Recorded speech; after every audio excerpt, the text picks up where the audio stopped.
Thank you. Thank you to everyone on the Acton 250 committee, everyone who's come out tonight for having me back to speak about young Colonel Henry Knox and the end of the Siege of Boston 250 years ago. 250 years ago next month. You may have seen photos of this season's reenactment in commemoration of Colonel Knox's trek from Fort Ticonderoga down to Albany and then eastward, carrying dozens of heavy cannon for the American Army. This is one of the most famous stories of the Revolutionary War. It's regularly retold in books, including books for young readers. And you even see on the right here a slide for a viewmaster, for those of us who remember what a viewmaster is. You've probably heard this story this way. General George Washington sent young bookseller Henry Knox out to Fort Ticonderoga to bring back cannon. Knox struggled over wintry mountains with ox teams loaded down with those heavy guns, and just as Washington and Knox had planned, placing that artillery on Dorchester Heights forced the British Army out of Boston in March 1776. As usual, the full story is more complicated. And that's what I'm going to talk about today, the complications, the mysteries, the sides of these people that we don't usually hear about, and the mythical details that we do hear about. For instance, in 1871, a man named Horatio Beeman wrote, "When young Knox presented himself at Washington's headquarters, our army was destitute of cannon." This is a common statement, that Knox brought cannon to an army that didn't have any artillery pieces. Well, in fact, the Massachusetts Patriots had started to collect artillery pieces in September 1774, 7 months before the war began. They were getting cannon. I told the folks here in Acton that story a couple years ago in my book, The Road to Concord. Basically, bottom line is, in April 1775, the Massachusetts Patriots actually had enough cannon to spark a war. That's what the British Redcoats came out to Concord to find. And in fact, the Continental Army already had large artillery. Here's an entry from the Journal of Private Samuel Bixby, who is stationed at the fort in Roxbury, which is circled there on the map. July 1st, 1775, Saturday. We are making it strong as possible around the fort. We have 2 24-pounder cannon and 40 balls to each. We finished one platform and placed the cannon on it just at night and then fired 2 balls into Boston. And later, Private Bixby also mentioned our 18-pounder. That was how cannon were designated in the 18th century. A 24-pounder cannon was able to fire a cannonball weighing 24 pounds. The average size of a cannon was about 6-pounder. Smaller than that, they could be maneuvered around on battlefields, but they didn't have much power. Larger than that, they could be very bulky, and they were most useful at siege warfare, which is what the Boston campaign was. We have a report from Colonel Richard Gridley, who was the man in charge of the Massachusetts and then the Continental Artillery, looking at all the camps. He, on October 20th, after a great deal of prodding from General Washington, he submitted an inventory that listed 41 cannon in all, plus 10 mortars in the Continental Army. And the cannons ranged from 24-pounders, 5 24-pounders, big guns, down to 2 2.5-pounders. Henry Knox knew about all those guns because after he and his wife left Boston in May 1775, he volunteered to help design and build the provincial's biggest fort in Roxbury. He was there on July 5th. He had just come from the fort when the new commander of the Continental Army came to inspect that fort. General George Washington, the new commander-in-chief. He also brought his third in command, General Charles Lee, an Englishman with extensive military experience. And young Henry wrote, "When they had viewed the works, they expressed the greatest pleasure and surprise at their situation and apparent utility, to say nothing of their plan, which did not escape their notice." So he was very, very proud because his bosses or the people he wanted to be his bosses, were praising his work. And indeed, on August 8th, Washington invited Henry Knox to dine at his headquarters in Cambridge. This Cambridge house is now part of the National Park Service. On September 25th, the general invited Knox's wife, Lucy, to dine at headquarters as well. And this was the beginning of an important mentor-protege relationship with Washington that lasted 20 years. But at this point, Knox wasn't even officially with the Army. He was still legally a volunteer. He was just helping out, writing up plans for a fort. So that was one thing that Washington had to deal with, getting him an official rank. Another myth that we hear a lot is that Knox came up with this idea to bring cannon all the way from Lake Champlain, all the way back to the siege lines around Boston. Many biographers credit Knox with that idea. Some even say that other people dismissed the idea or made fun of it. This is Knox's folly. In fact, many people had that idea all along. Back on May 3rd, the head of the Massachusetts Committee of Safety wrote out orders for an aggressive officer from Connecticut to go west and try to take Fort Ticonderoga on Lake Champlain, and those orders specified that the officer was to bring back with you such of the cannon, mortars, stores, etc., as you shall judge shall be serviceable to the army here. Now, the head of the Committee of Safety who wrote those orders was a man named Dr. Benjamin Church Jr., and the Connecticut officer was Colonel Benedict Arnold. Both those men turned out to be traitors to the American cause. I talked about Dr. Church in my last visit here. That may be why we don't like to give them the credit for this idea. But certainly Arnold, from the beginning, had the idea that if he could take Fort Ticonderoga, he could then take the cannon from Fort Ticonderoga. They were thinking about moving the cannons and the mortars to Boston from the very beginning. So why didn't it happen? Well, one reason is it's a very long way from Lake Champlain to Boston. You had to get really motivated to do this. And the other is that the Americans up there, up in upstate New York, what we could now call upstate New York, colony New York, they might need those cannon. Because in the fall, the Continental Congress told General Philip Schuyler, who was in charge of that area, that he should invade Canada. We are always invading Canada.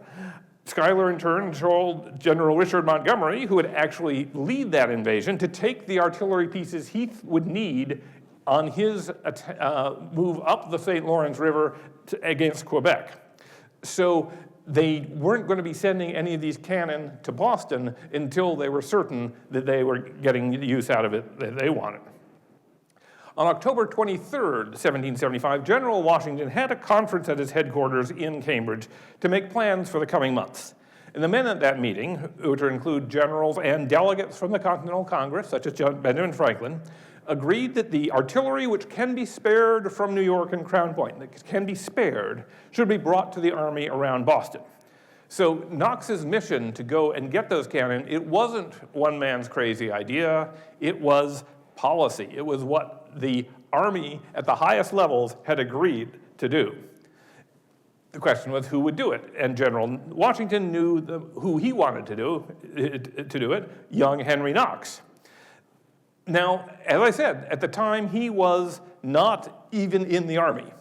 Furthermore, he was about 40 years younger than the man in charge of the artillery, who had been involved in the 2 previous wars and was extremely well respected in New England. So there was a lot of maneuvering. They spent weeks in the fall of 1775 maneuvering to get Henry Knox appointed as a colonel, not a lieutenant colonel. He passed that up, a full colonel in charge of the artillery with a commission from the Continental Congress, going straight from no rank at all in the army up to the head of the artillery regiment. And on November 16th, Washington gave Knox orders for his first mission. You are to proceed in the most expeditious manner to New York.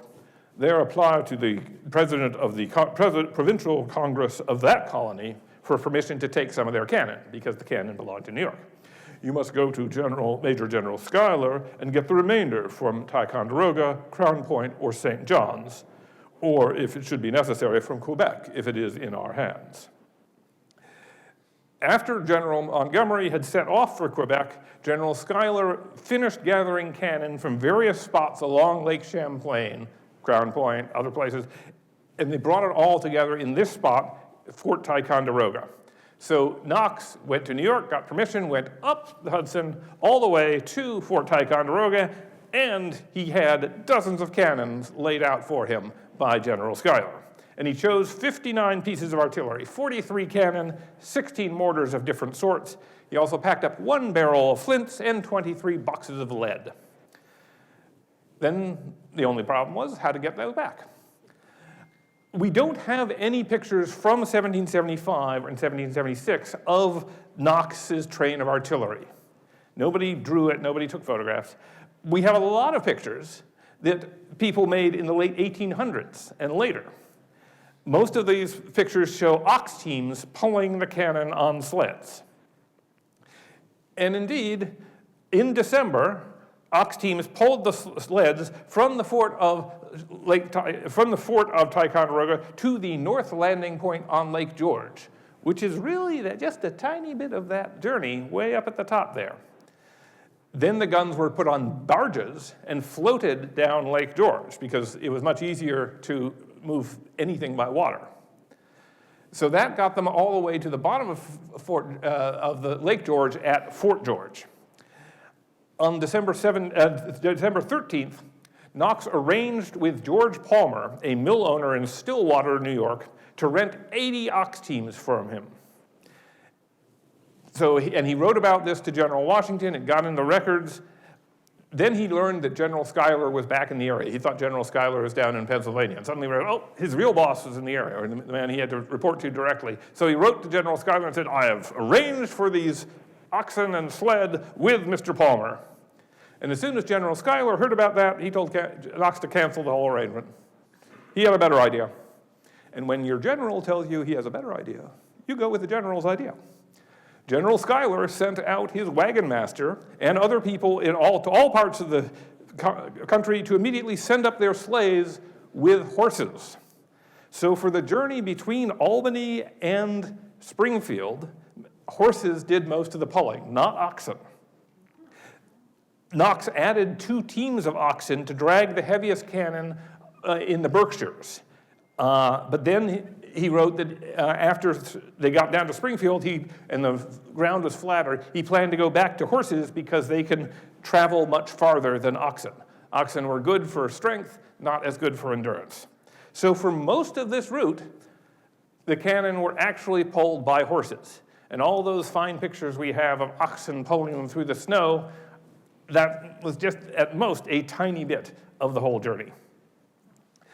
And then let's talk about the snow.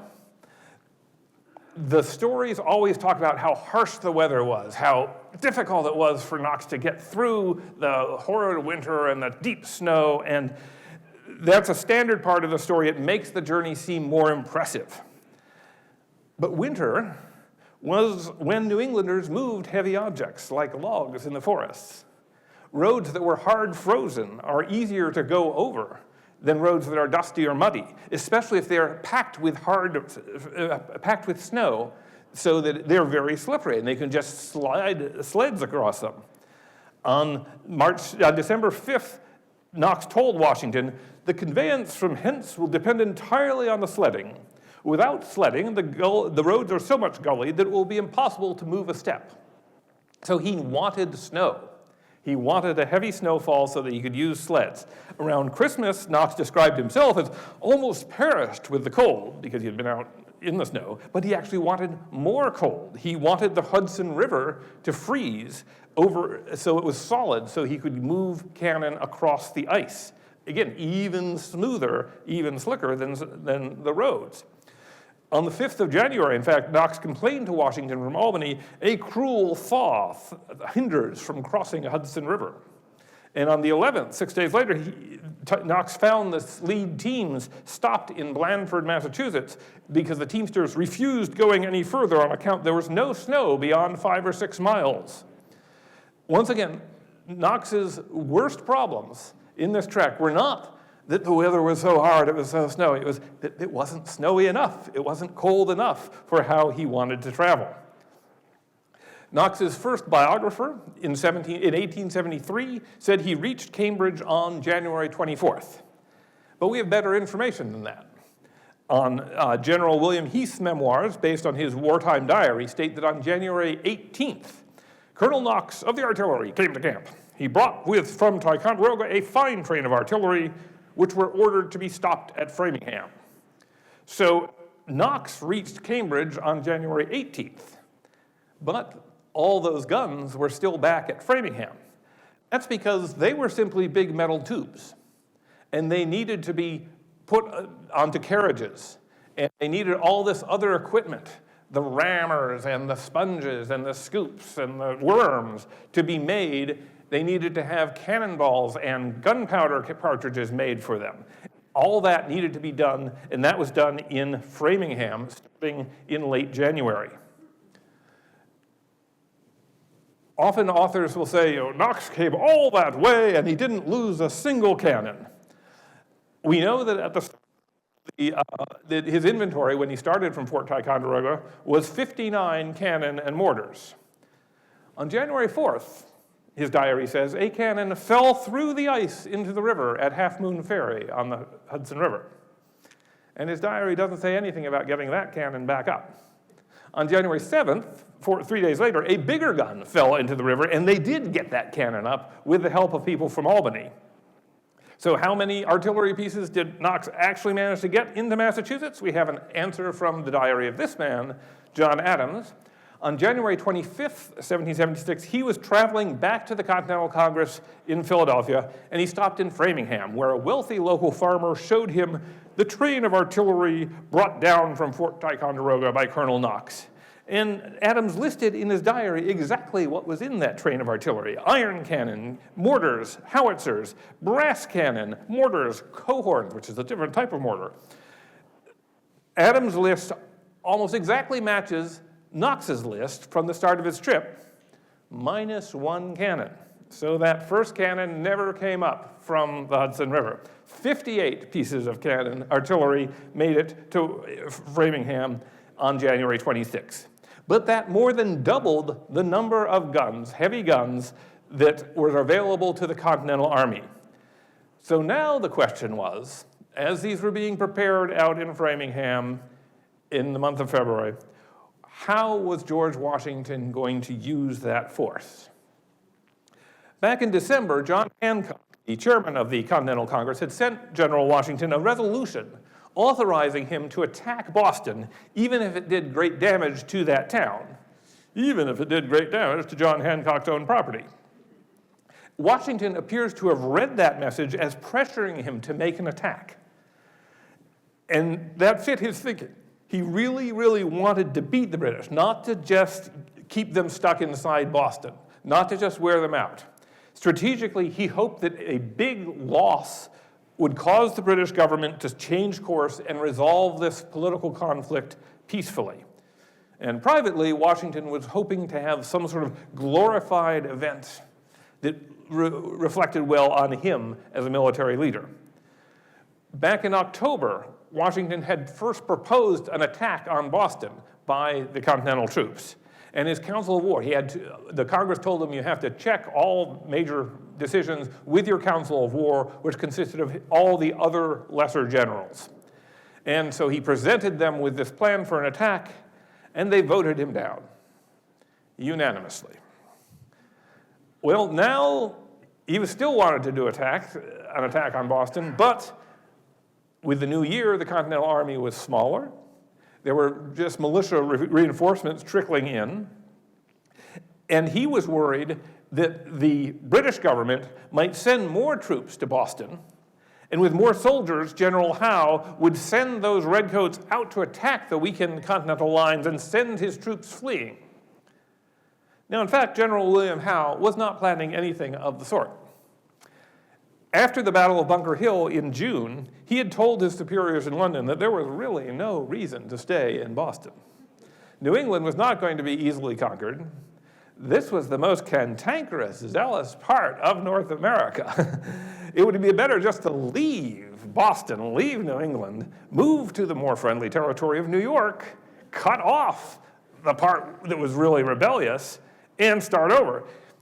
But it took weeks for Howe's report with this recommendation to reach London, and weeks for the ministers to agree, and more weeks for the answer to come back. So by the time Howe heard from his superiors approving his plan, winter was so close that he felt that it wasn't safe to get everybody into boats and leave.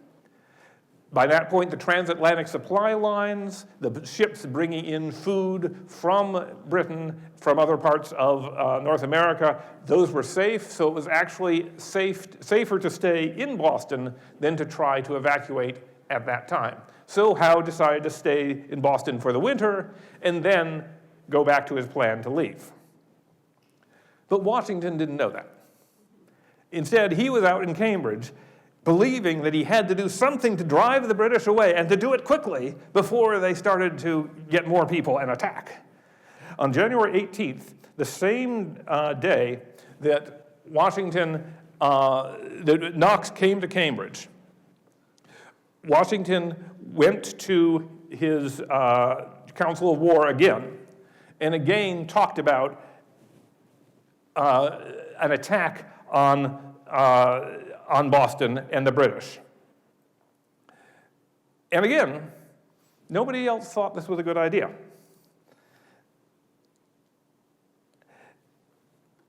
He talked about the indispensable necessity of making a bold attempt to conquer the ministerial troops in Boston before they could be reinforced in the spring. And he had three options. The first was to use all those cannon and mortars that Knox had brought back, and now they had more gunpowder and more supplies. Use all those guns to bombard Boston with cannonballs and mortars, make the town unlivable, destroy a lot of property, but drive the British away. But the American generals, they all worried that the British could just load themselves onto their ships, pull out of range, and wait until the Continentals run out of gunpowder, which actually wouldn't take that long. The second possibility was an infantry attack on the town. Now, ordinarily, Boston's geography would make that close to impossible because, as you can see, Boston was then this tiny peninsula with this narrow connection to the land. So how are you going to attack it by land with your infantry? Well, you could send people across that narrow, now fortified land bridge. You could try an amphibious landing in boats. Both of those extremely risky. However, the winter was changing things because in the winter at this time, ice would build up on either side of that narrow neck. So the bridge became wider. Washington noticed. And then the third possibility was to draw the enemy out. This is what basically happened back in June at the Battle of Bunker Hill.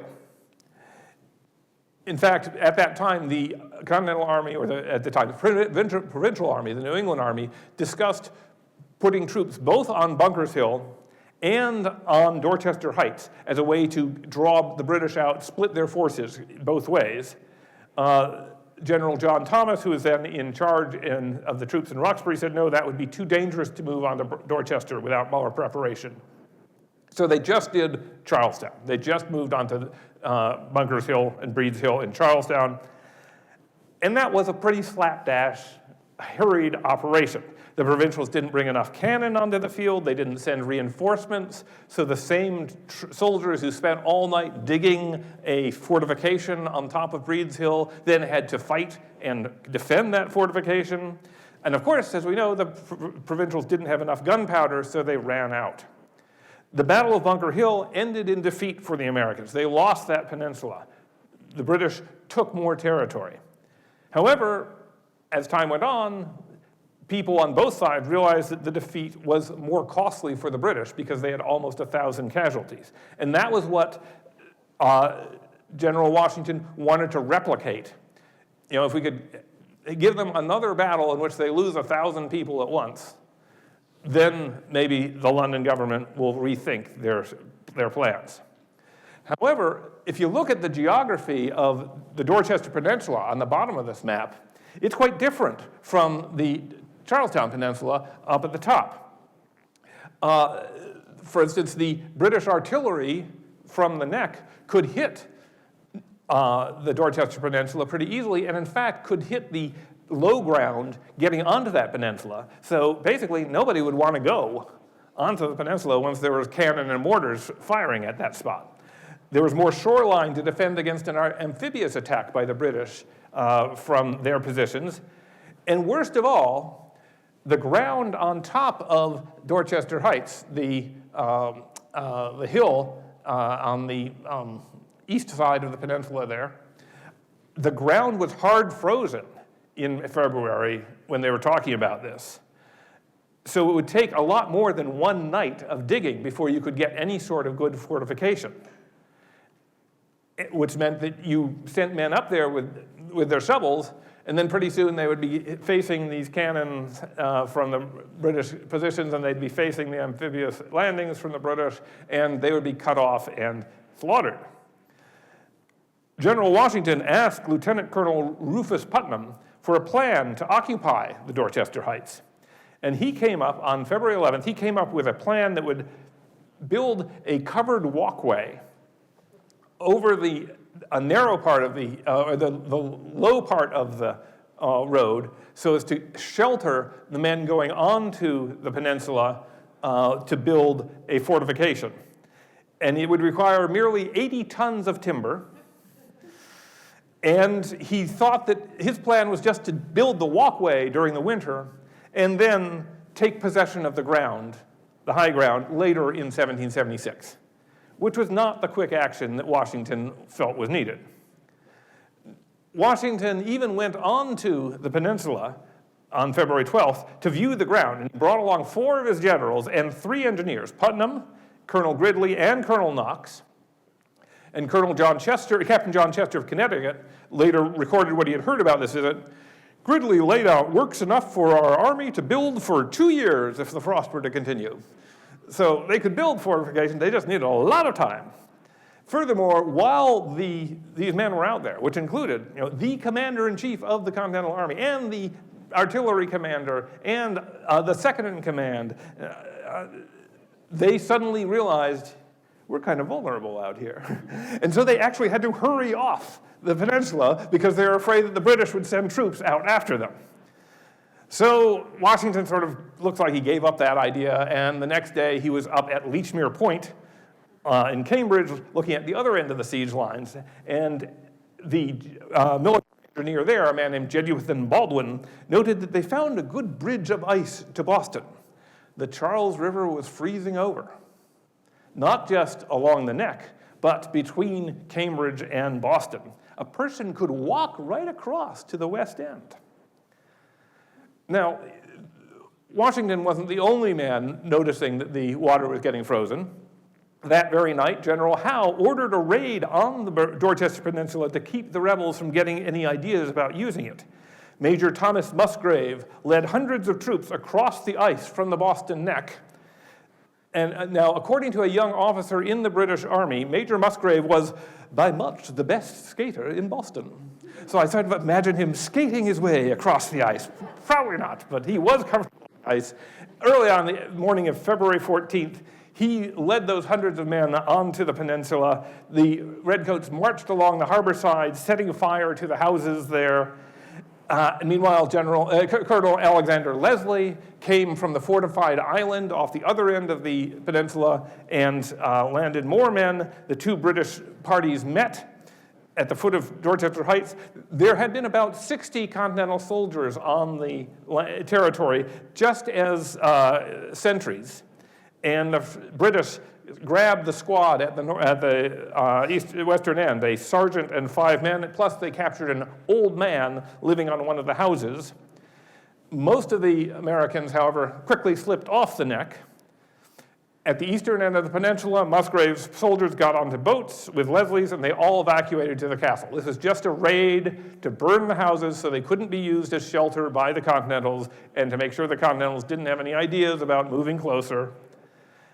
And then, last bit of this action, the Americans went back on and tried to put out the fires.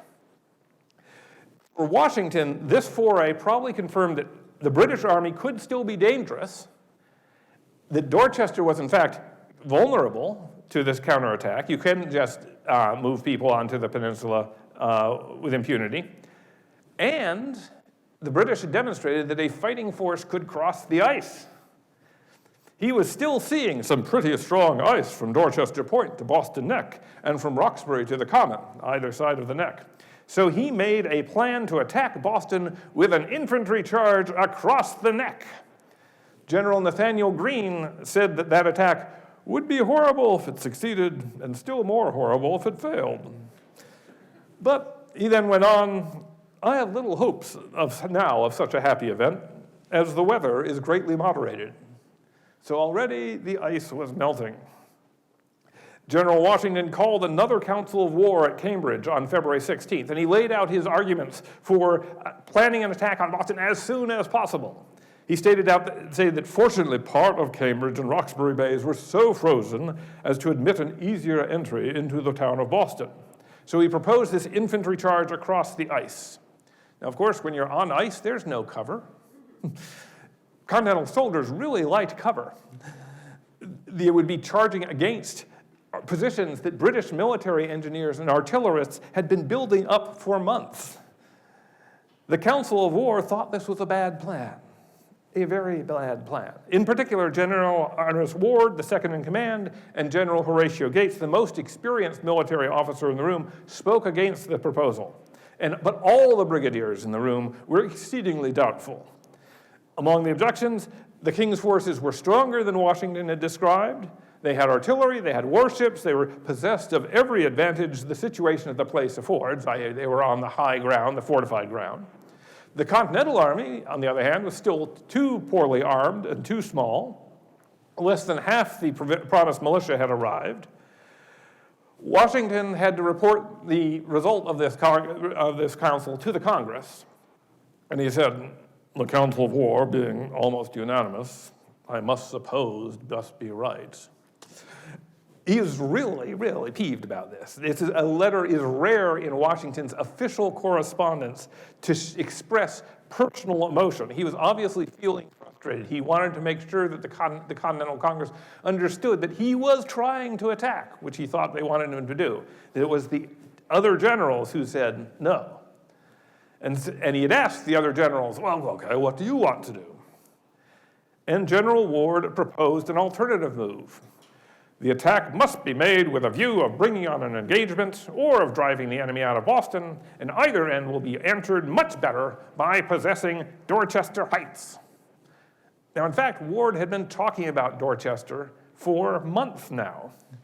Finally, he got Washington's attention. All the generals at the council agreed this was the best plan. And now that Colonel Knox had brought back more artillery, the generals added to Ward's plan, they would start with an artillery bombardment on Boston. Now, as I said before, the challenge was to get men onto the peninsula long enough for them to build a strong, safe position on the high points without being attacked, cut off, and captured. The key breakthrough of how to do this came once again from Lieutenant Colonel Rufus Putnam, and he later described that moment in a memoir. He had just eaten dinner at Washington's headquarters, and he talked with General Washington about the difficulties of fortifying ground when the cold had frozen the earth to a great depth. Putnam wrote, I left headquarters in company with another gentleman, and in our way came by General Heath. While there, I cast my eye on a book which lay on a table, lettered on the back, Muller's Field Engineer. I immediately requested the general to lend it to me. He denied me. I repeated my request. He again refused. And he told me he never lent his books. After some more excuses on his part, close pressing on my part, I obtained the loan of it. The next morning, as soon as opportunity offered, I took my book from the chest and looking over the contents found the word chandeliers. What is that, thought I. It is something I've never heard of before. But no sooner did I turn to the page where it was described with its use, but I was ready to report a plan for making a lodgment on Dorchester Neck.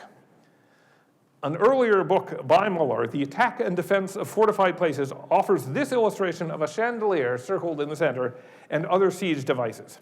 It was a simple technology that offered the Continental Army a way to construct parts of a fortification out of wood beforehand and move them quickly onto the peninsula to be assembled to make a makeshift fort. You put up, the chandelier is on the right here, you put up these frames like pillars on a fence, and then you take a bunch of sticks tied together up at the upper left, called a fascine, and it is just sticks tied together. You put a whole bundle of them in between those pillars, and that's enough to absorb musket fire for a while. It's not going to, really get in the way, but it will allow a shield for men behind it to do the work they need to do. They can be digging into the hard ground, protected from musket fire, from grape shot, and slowly build a stronger fort using earth. Colonel Gridley and Colonel Knox arrived a few minutes after Lieutenant Colonel Putnam developed this plan. They quickly agreed with it. They presented it to Washington. He approved of it. It was a go. Soon the woods and the workshops behind the American lines were busy with woodsmen and carpenters preparing those chandeliers and those fascines and the other wooden pieces. Bundles of hay were brought from Chelsea all the way on the other side of the siege lines. John Goddard of Brookline, who had been appointed wagon master general to the army, started to assemble a convoy of over 300 teams and wagons from the farmers of Brookline, Dorchester, Roxbury, and the surrounding towns. In Cambridge, regimental commanders were ordered to send all the axes, pickaxes, spades, shovels, and other entrenching tools now in their possession to headquarters. The Reverend William Gordon of Roxbury also reported the doctors, surgeons, mates, and etc. had been preparing 2,000 bandages for broken legs, arms, and dangerous wounds.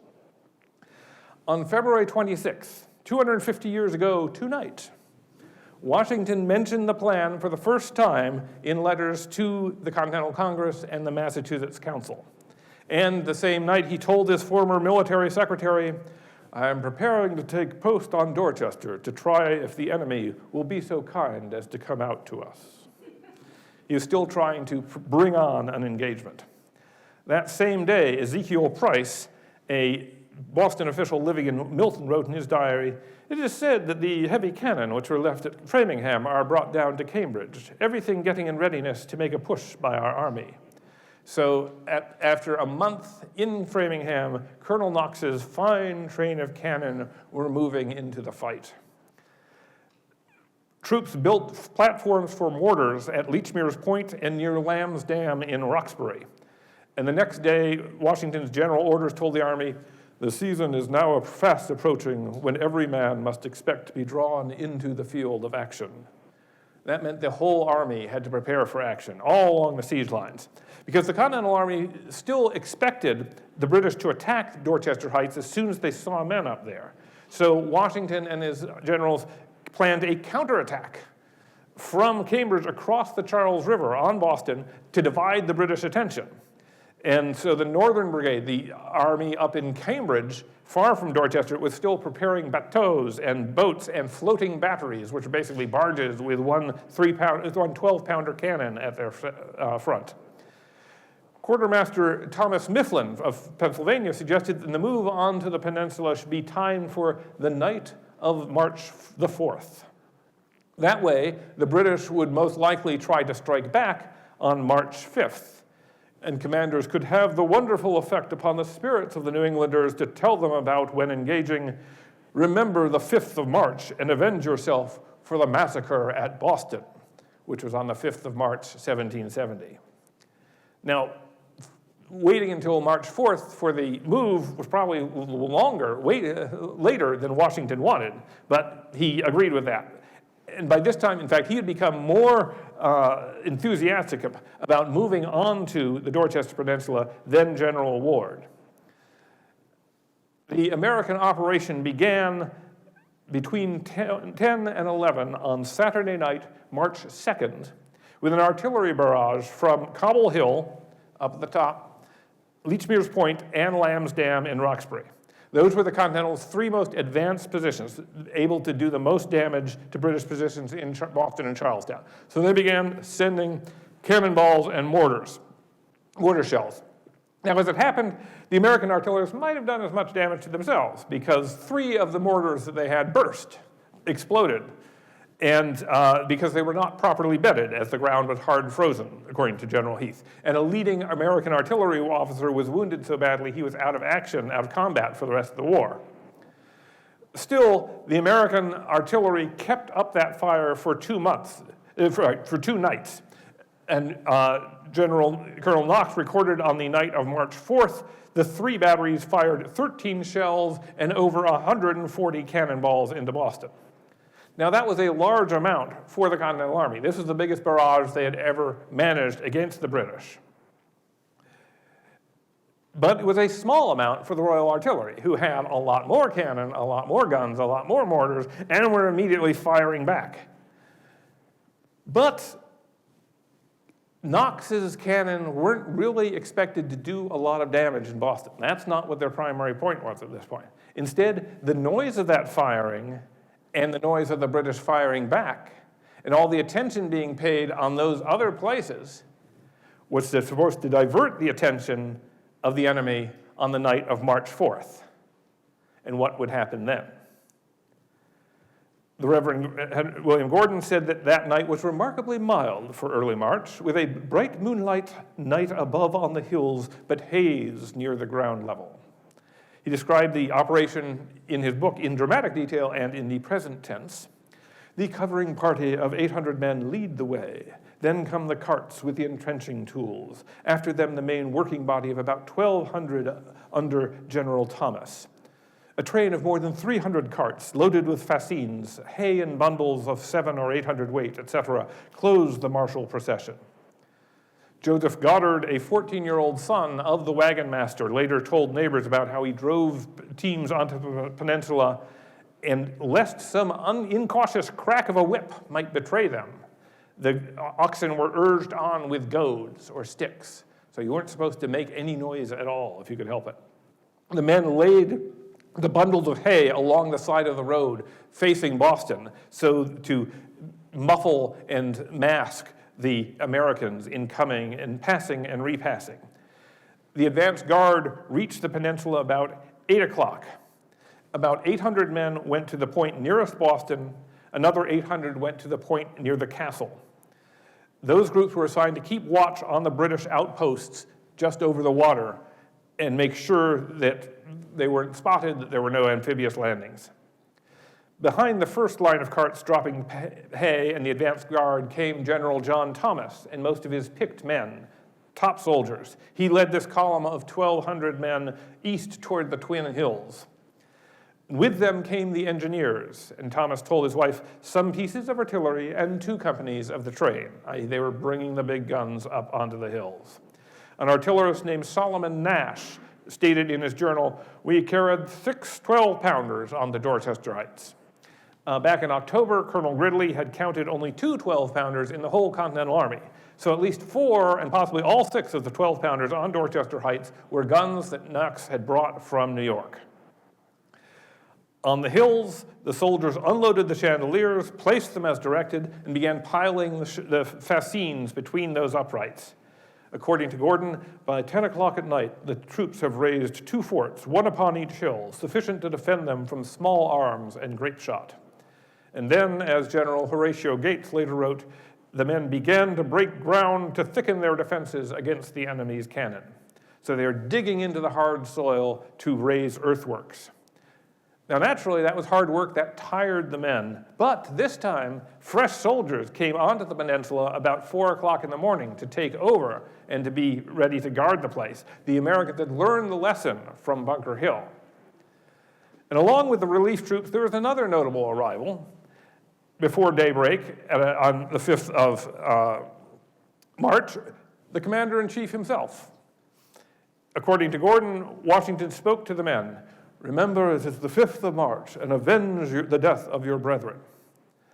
And there's also an unauthorized addition to the force, General Thomas's 10-year-old son. At the end of a letter to his wife, the brigadier reported that John Jr. had got by the sentries and come on to me on Dorchester. But he assured his wife, we got 2 hills defensible. British artillery fire on other positions killed 2 Americans that night, but there were no casualties on the peninsula because the British had not realized there was anybody on the peninsula. The next set of wagons brought frames for barracks to be assembled on the Dorchester Hills, enough for 600 soldiers to stay there overnight.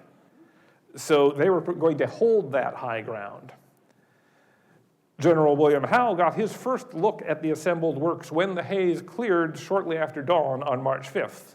And he told his superior in London later that the overnight fortification must have been the employment of at least 12,000 men. General Thomas reported the cannonading, which had been kept up all night, now ceased in these quarters, and the enemy turned their fire toward us in the hills. But they found soon that it was to little effect.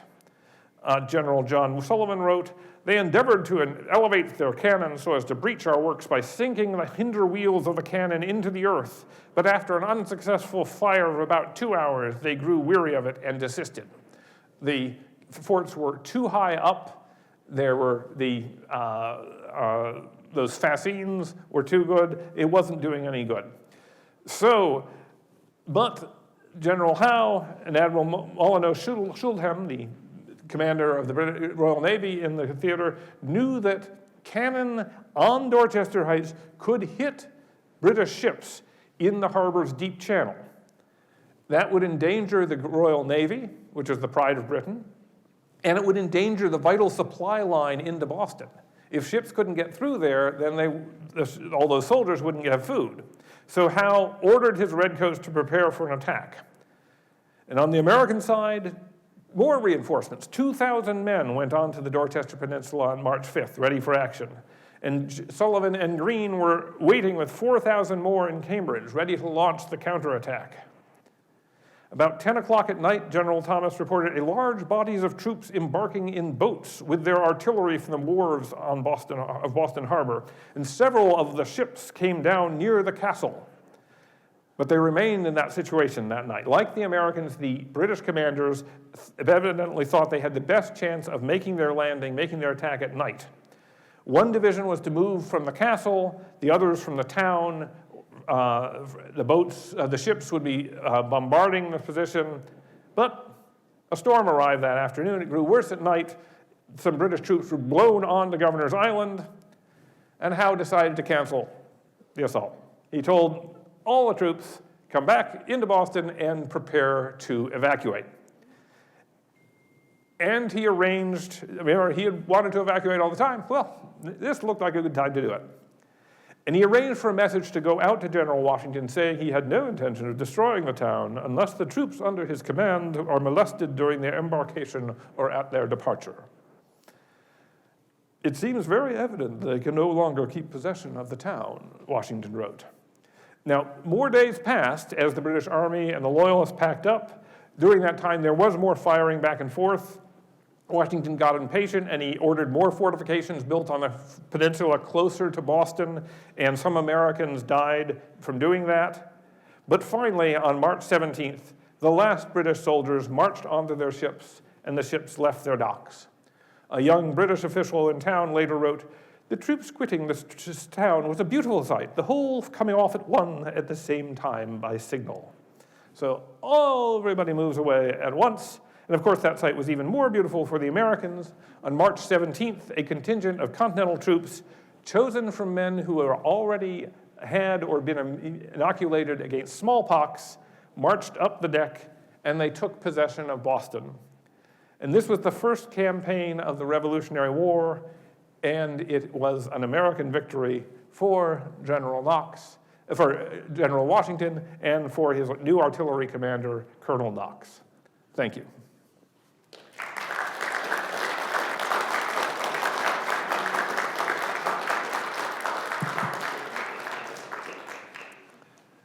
Now, I'm happy to answer questions, and Let's see. Do we have any questions? Did they go to New York after that? Is that where they... where did the British troops go after that? They went to Halifax, Nova Scotia, which is a very safe port, very much a garrison town, really dominated by the British military and army and navy. They regrouped there. Then Howe made arrangements with the London government to get more troops. And starting in July 2nd, 1776, the same day that the American Congress, the Continental Congress, voted to declare independence. They hadn't finished the Declaration, but they voted to become independent. On that very same day, the largest amphibious force in history began to land in New York Harbor. And by the end of the year, the British had all of New York, had driven Washington's army down out of the city and down to New Jersey, and they would keep New York for the rest of the war. So New York did become their base, but it was not immediately their base. Back here.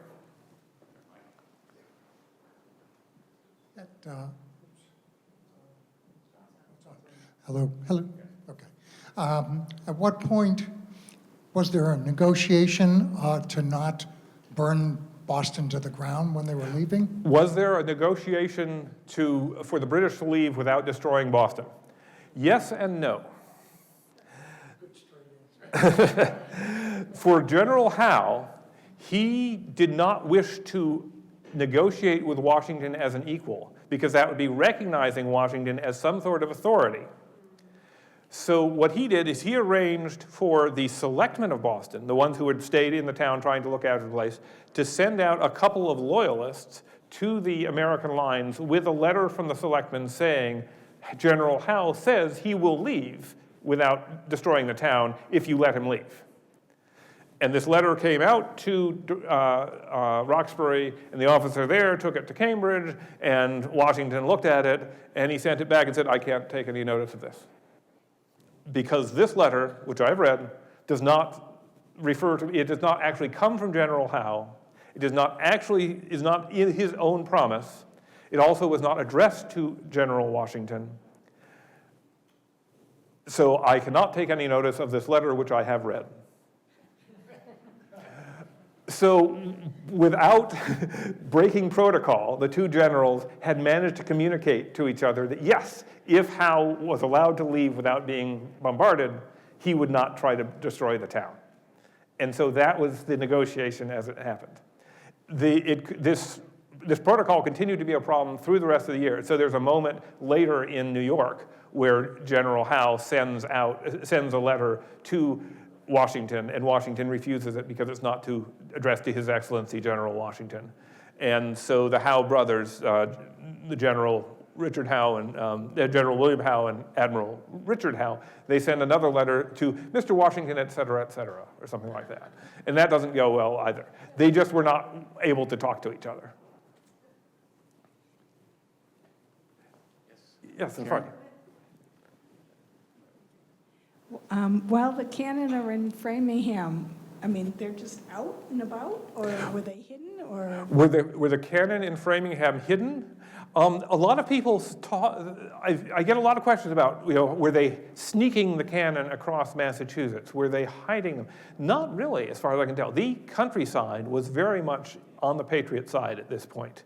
There are moments during the trek from across Massachusetts where they decide, the locals come out and they say, we've never heard a cannon before. And so they load up the cannon and they fire it. That's not a way to keep it secret.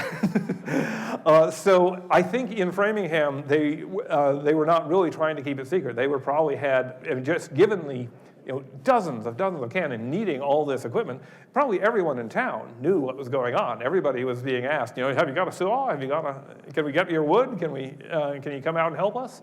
So I don't think it was a secret operation.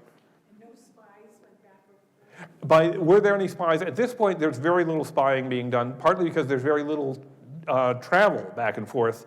Almost everybody in Boston is on the Crown side, and vice versa.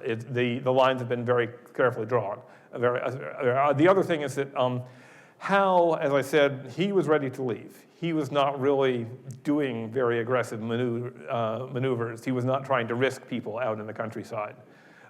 So we can see in the diary of Ezekiel Price, who I quoted at one point, there's an earlier entry where he says, I hear that General Knox is on his way. Everybody knew. So it was not a secret at this point. The operation to move on to Dorchester Heights, that was clearly a secret. But the fact that there were more cannon, they didn't seem to have bothered to conceal that.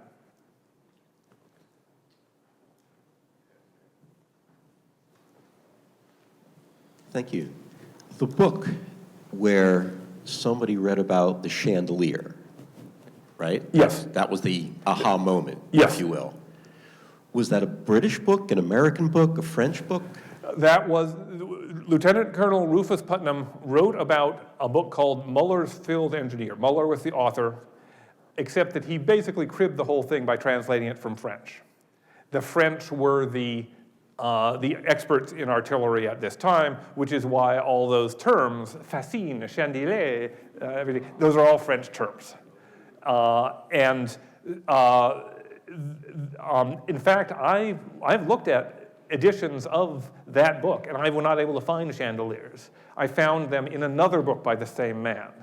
So either the editions I looked at were missing that page, or he got a little mixed up. But in any case, he was using a British artillery officer's translation of a French book. A British officer had an English language version. Had made an English language version of a French book, published in London, then sent to America. Later on in the war, American printers began to pirate this British book to make American editions of the same thing.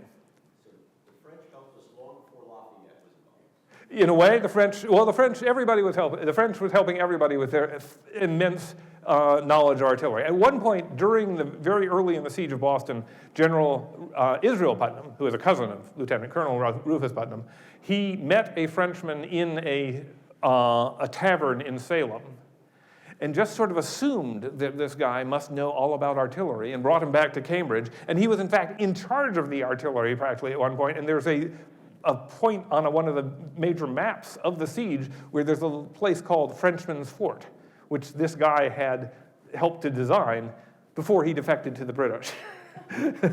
So everybody believed that the Frenchmen knew artillery in their blood. There's a question over here. So,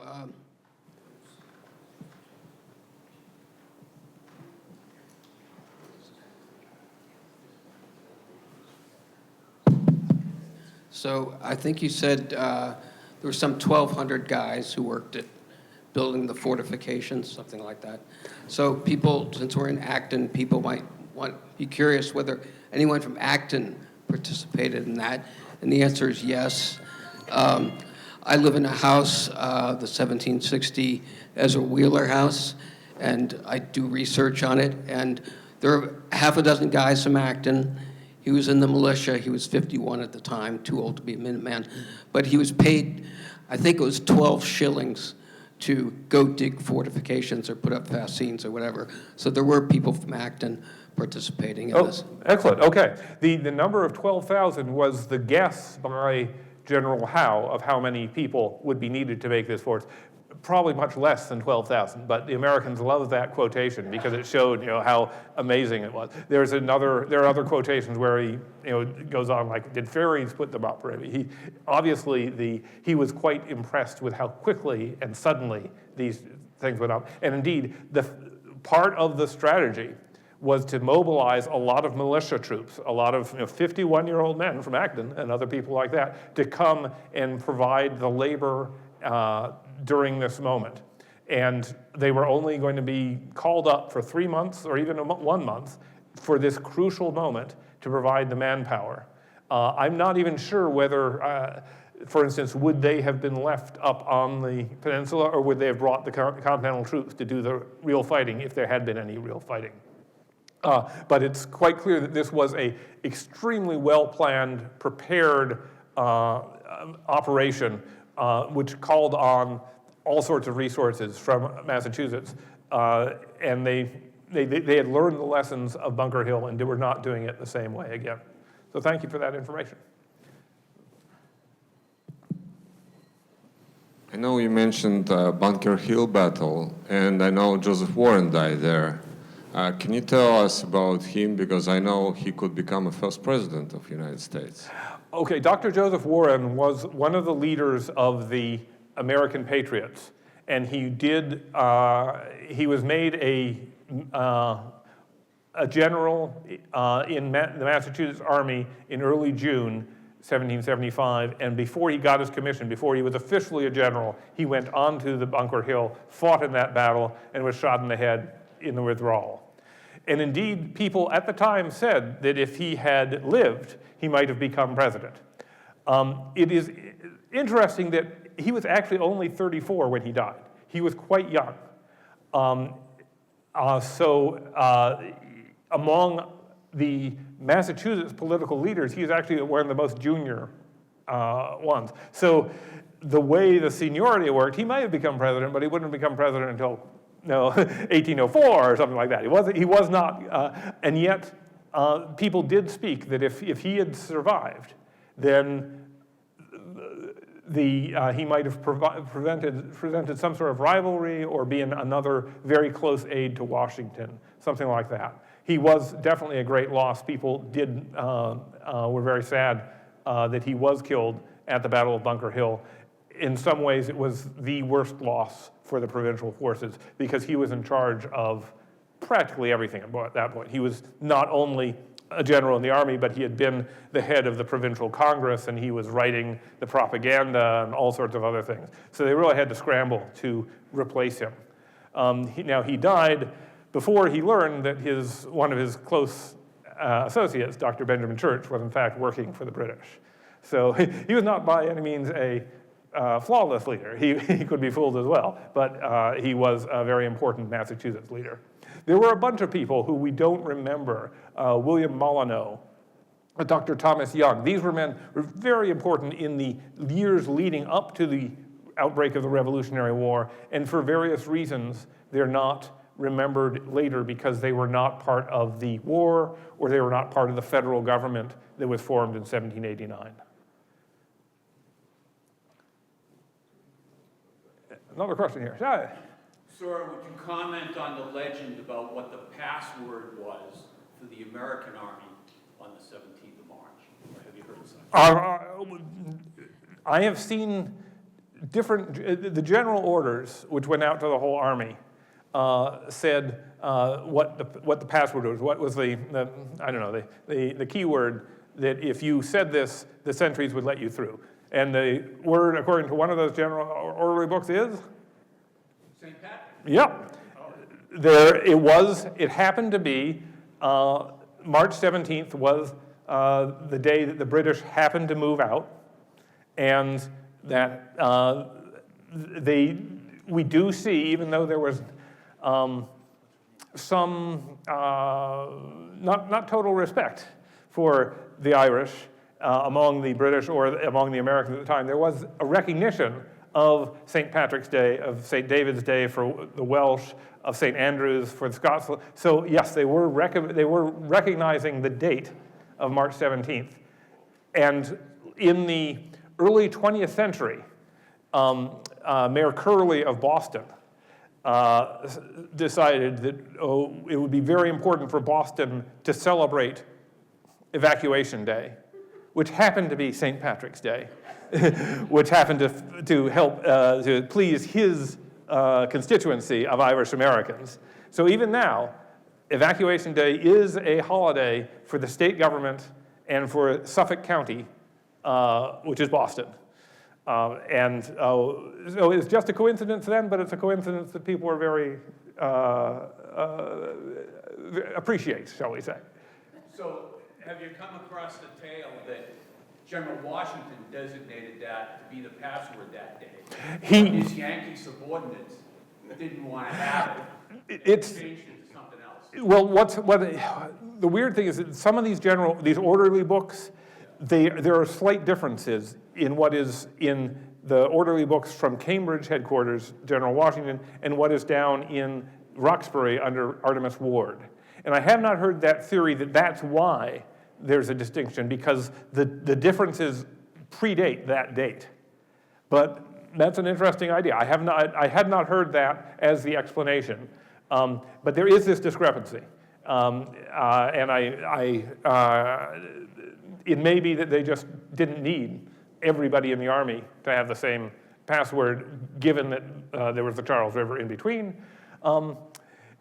There are, In Washington's headquarters, one of his top aides at that point was a man named Stephen Moylan, who was not only Irish by birth, not only Catholic, but he was the brother of the Roman Catholic Bishop of Cork. So there was definitely an Irish Catholic representation at headquarters. Stephen Moylan is also the first person known to have written the phrase, "the United States of America," in a letter sent from headquarters in January 1776. So that is no question, a contribution from an Irish American.